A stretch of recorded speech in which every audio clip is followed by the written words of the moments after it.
voltamos com o segundo bloco do programa Despertar da Consciência. O tema de hoje, princípio vital e energia vital. Sebastião, falávamos sobre a reencarnação e eu lhe perguntei se as plantas também passam por esse processo. Explica melhor para a gente. Como eu havia informado, quando olhamos para o reino mineral, vegetal, animal ou pré-humano, acreditamos que esses reinos passam por processos diferenciados e somente existiria no reino mineral minérios. Nada além disso. No reino vegetal, esse minério atingindo uma sensibilidade. Então, o reino mineral, uma força mecânica, o reino vegetal, uma sensibilidade. No reino animal, um instinto, e daí não se fala no pré-humano ainda nesse momento, mais detalhadamente na codificação a partir de Allan Kardec. Só mais tarde veio as demais informações. Hoje vemos no reino mineral uma sensibilidade fantástica a partir do processo de magnetização da água, conforme nós estávamos falando. Só que na água magnetizada existe a minha consciência gerenciando esta água para que ela se transforme em medicamentos ou num alimento mais potente. Então ali está uma consciência humana interagindo já nesse cenário. No reino vegetal, esta água que o lavrador, que o agricultor, inconscientemente está mudando a sua estrutura com o seu modo de pensar, de sentir, de falar e agir, é a água que vai nutrir a sua plantação. Então, nesses elementos aos quais nós chamamos de alimentos, conforme a questão 1011 do Livro dos Espíritos, tem moléculas de seres que conhecemos, segundo o que Kardec colocou lá. Então, as moléculas criadas pelo pensamento, pelos sentimentos, pela palavra e conduta de quem lidou diretamente, estão ali também. Então, nós vemos que a presença de consciências do mundo humano no mineral e no vegetal, por sua vez. No animal não seria diferente, porque no mínimo o animal vai tomar água, vai comer vegetais e etc. Então, em tudo que existe todas as coisas. E a reencarnação agora ocorre com um processo simultâneo, por meio desse princípio vital, dessa energia vital. Quando eu converso com uma plantinha ou mesmo com a água, eu estou canalizando princípios vitais para revitalizar a água ou para revitalizar o vegetal ou até o animal e etc. E quando eu uso a energia vital, que é a energia da minha realidade perispiritual, a energia que organiza e mantém a vida, por meio dessa alma vital, eu retorno a esses cenários para auxiliá-los, como vemos com Maria, João de Deus, em Carta de uma Morta. Seres que são encarregados de executar os decretos do Altíssimo, auxiliam o reino mineral, vegetal, saturando de forças astrais com as suas poderosas mentes essas consciências embrionárias. E para fazer isso, o processo é semelhante ao da magnetização da água, no mínimo. Então, o tempo todo estamos interagindo com esses reinos sem perceber que estamos encarnando a realidade do nosso reino, no mínimo como átomo de carbono, como narra Camille Flammarion na obra Deus na Natureza. Então, átomos de carbono estariam migrando do nosso corpo para as flores do nosso jardim e já estamos lá encarnados nas flores, por meio desses átomos que representam a nossa consciência. Ou para a relva do prado, as árvores da floresta. E, ao mesmo tempo, num processo simultâneo, o oxigênio vindo dos vegetais para habitar o meu universo. Então, é um eterno ir e vir. Eu não sei se esse oxigênio que está vindo é o que eu enviei como átomo de carbono, que passa pelo processo de recapitulação e evolução, e agora está voltando para o meu cenário. Mas não informa, de uma forma ou de outra, quer sejam os elementos mais nobres que atingiram o estágio e estão aptos a participar do meu mundo, ou quer seja o que eu estou enviando para lá para se reciclar, para recapitular, porque é um perpétuo processo de recapitulação. Basta lembrar que quando há a concepção, ali basicamente é água, minérios. Daqui a pouco a gente parece mais com um vegetalzinho. Mais tarde uma minhoquinha, parece um corozinho lá no nosso sistema nervoso com o cérebro. Então a gente recapitula isso segundo André Luiz, e ao recapitular interagimos com esses elementos do reino mineral, vegetal, animal e outros para formar ou convidá-los a participar do nosso cenário, até porque o corpo humano é uma síntese de minérios, de elementos do reino vegetal, elementos do reino animal e outros, mais ou menos por aí. E até quando nós vamos passar por esse processo de reencarnação? Perpetuamente. Engana-se quem pensa que daqui a pouco vamos parar de reencarnar. Basta lembrar onde Jesus estava.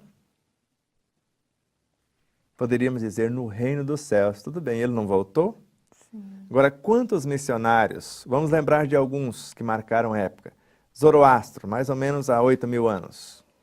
Hermes Trismegisto, Buda, Sócrates, Confúcio, Lao Tse, vários e vários outros luminares que tecnicamente não precisariam reencarnar. Mas o belo, o mais engrandecedor desta lei, que é uma lei da natureza, o processo reencarnatório, é saber que um Cristo, mesmo estando no seu mais alto nível, ele pode retornar para auxiliar os teus. E esse retornar a um padrão mais denso do qual, em relação ao que ele se encontrava antes, é o que nós chamamos de reencarnação. Alguém que estaria na gerência de uma dimensão cósmica, vindo visitar um universo dentro dessa dimensão, reencarnou no universo uma parte da sua consciência. Alguém que gerencia um universo e deseja olhar de perto o que está acontecendo numa das 120 a 200 bilhões de galáxias que está no interior desse macro-organismo, ele está reencarnando uma parte da sua consciência para gerenciar ou para visitar essa galáxia. Ou quem está no comando de uma galáxia, vindo visitar ou conversar mais próximo com uma constelação, está trazendo uma realidade da sua consciência para aquele estado. Ou dessa constelação para um sistema solar, ou no nosso caso, desta falange de espíritos gerenciadores do sistema solar, do qual Jesus é o governador supremo no planeta Terra.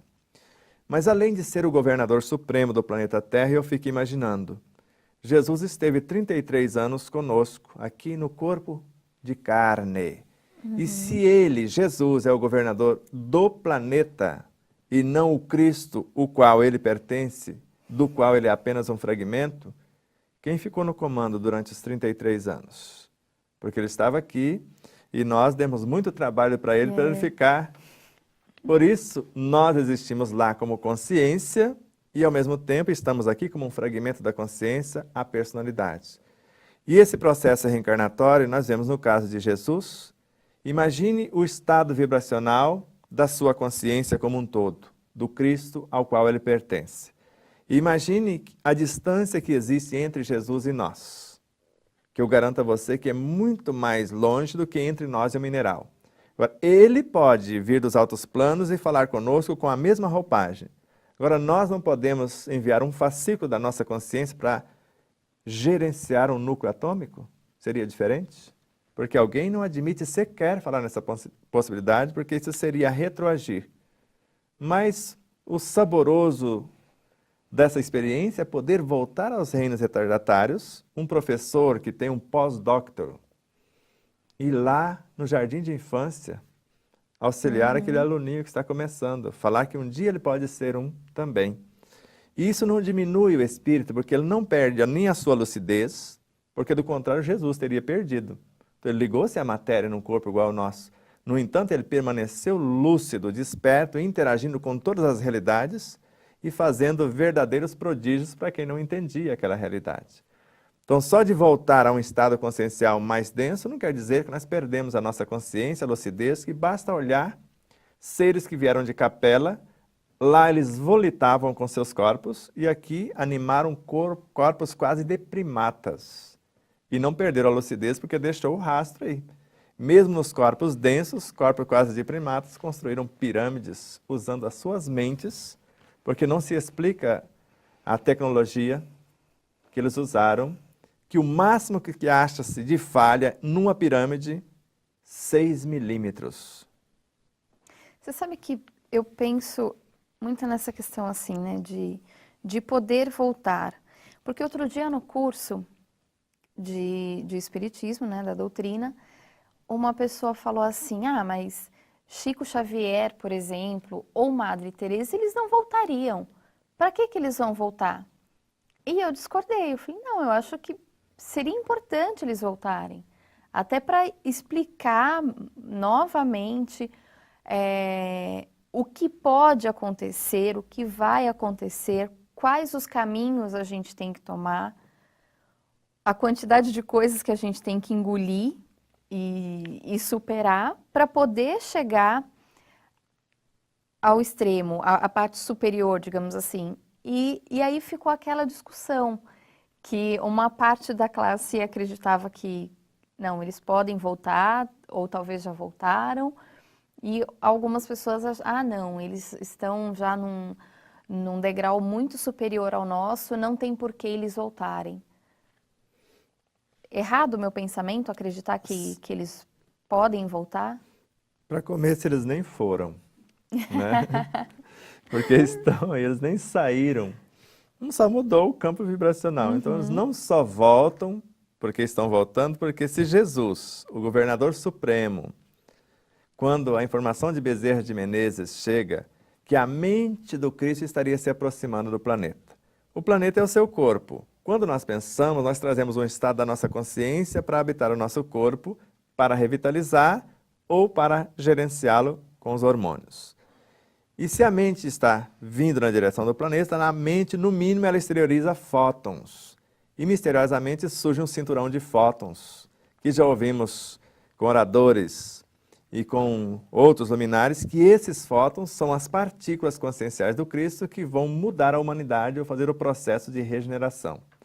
Mas mais tarde, Bezerra de Menezes traz a informação que Jesus está voltando no comportamento de cada um. Ou seja, ele está reencarnando novos contextos na consciência de cada um de nós. E Chico Xavier não precisaria nem de outra forma, ele não precisaria de imediato, porque ele vai ser o mentor de Emmanuel. Então já estaria presente só pela simples parceria. Mas nós podemos entrar em maiores detalhes no próximo bloco. Então tá bom, a gente vai tomar uma água e volta daqui a pouquinho.